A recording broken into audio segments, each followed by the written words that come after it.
Hey everybody, this is Dan, and well, despite some depression here, I'm just going to go ahead and give this a shot and talk about The Evil Dead, which is a great movie. So don't let my just kind of general mood right now bring that down. Um, Outstanding movie, The Evil Dead, 1981, starring, of course, Bruce Campbell. Who doesn't love Bruce Campbell? Everybody loves Bruce Campbell. Bruce Campbell's awesome. Um, and also written and directed by Sam Raimi, who is a fantastic director. He's done all sorts of different stuff, particularly some of my favorites, and I know a lot of people aren't particularly huge fans of them, but the Tobey Maguire Spider-Man films I thought were great. Even the third one. It was cheesy, but it was very, comic book cheesy, so it was good. Um, but we're not here to talk about that. We're here to talk about The Evil Dead from 1981. Now, in this film, Bruce Campbell plays Ashley J. Williams, a man with a female's name, um, who's very vastly different from the way he was later on in the series. See, there were, for those of you who aren't familiar with these films,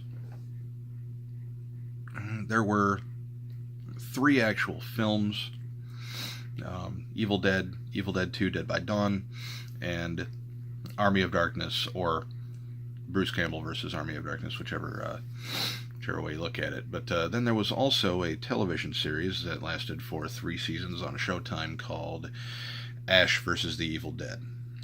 Um, and while I do feel that every last bit of the 3 films and the show were absolutely fantastic, I can say beyond a shadow of a doubt that Evil Dead and Evil Dead 2 really feel like they have a completely different Ash than Army of Darkness and Ash vs. the Evil Dead, the television show, do. In Army of Darkness,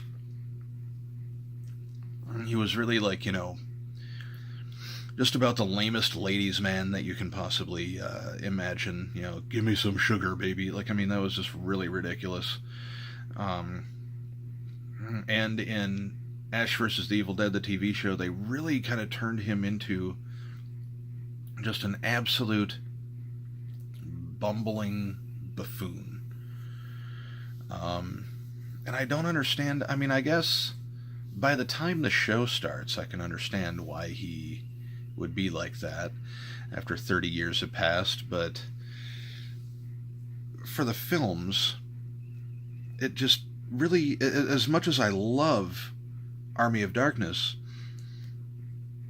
it still doesn't make much sense to me how the guy from the first 2 films ended up being the guy in the third film. Because he's very different in, especially The Evil Dead, this one that we're talking about here. He's really a very calm, collected guy. He cracks like 1 or 2 jokes during the movie that aren't good exactly, but that's it. So I don't know, just a vast change. If you've never seen the trilogy, watch it and tell me what you think about the sudden shift. And if you have seen the trilogy, tell me, in the comments down here what you think about my assessment of that, because I do kind of feel like there was a vast change. But anyway, in this actual movie, this film is all about, excuse me, sorry, Ash and his sister and his girlfriend and a couple of their friends heading into the woods to this cabin, and they just happen across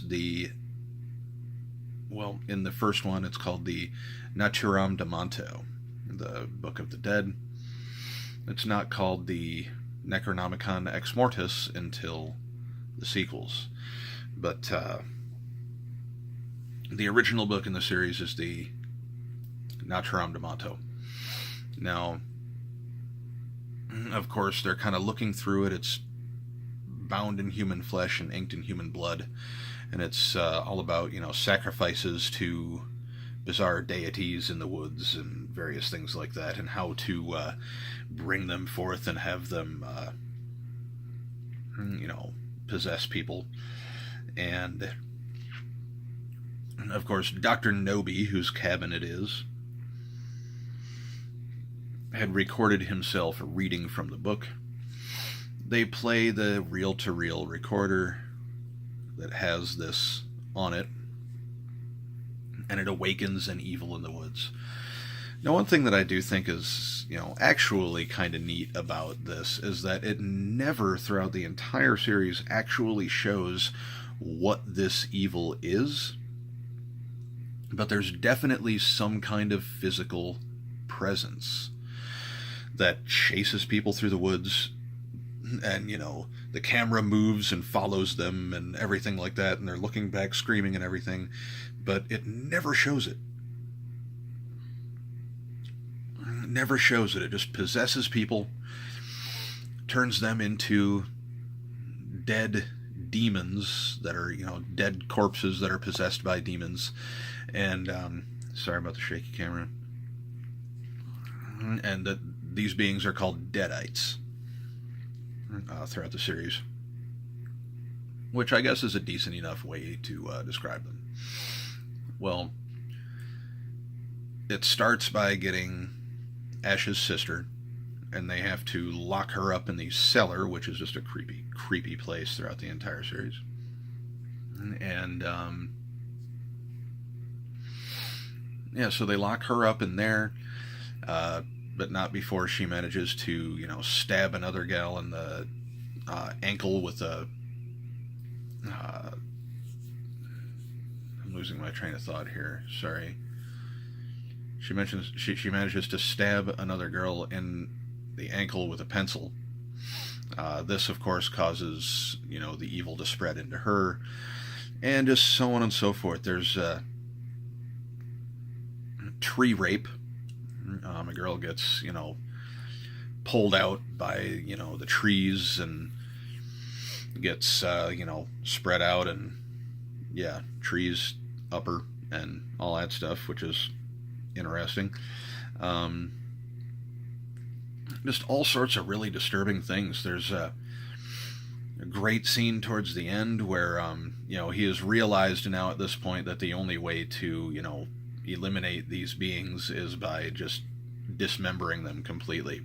So he has an axe, he's chopping them all up and everything, and there's a great scene where Shelley, one of the characters, her body parts are all over the place, flopping like a dead fish. It's hilarious, and they just take all the pieces and toss them into a grave. He slices off his girlfriend's head, buries her.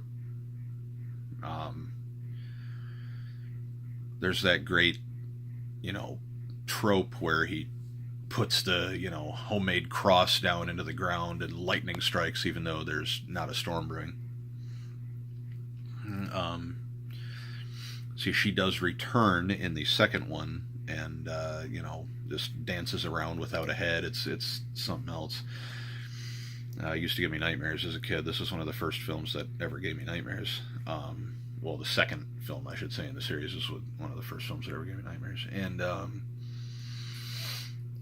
anyway, let's see. They fantastic scene where his friend Scott, who is a Deadite by this point, has like some kind of stick or twig or something just stuck into his side, and Ash pulls it out and blood just starts pouring, just gushing out of the wound. It's hilarious. A scene where finally when he manages to take the book and throw it into the fire and destroy it, the face on the book, because it's bound in human flesh, so the face, of course, is in the front. Starts moving and making different expressions, and the face of one of the Deadites starts doing the exact same thing. It starts smoking. The Deadite starts smoking, and of course, these just demon hands just rip through either side of the body. They did, some really good camera work to get that done. So that was cool. And then, let's see, they ended up, the body falls. Two bodies are laying there and just like decomposing with stop motion animation, which is another thing that was just really neat. It's it's an 80s thing. It's always cool to see some stop animation. It's fun.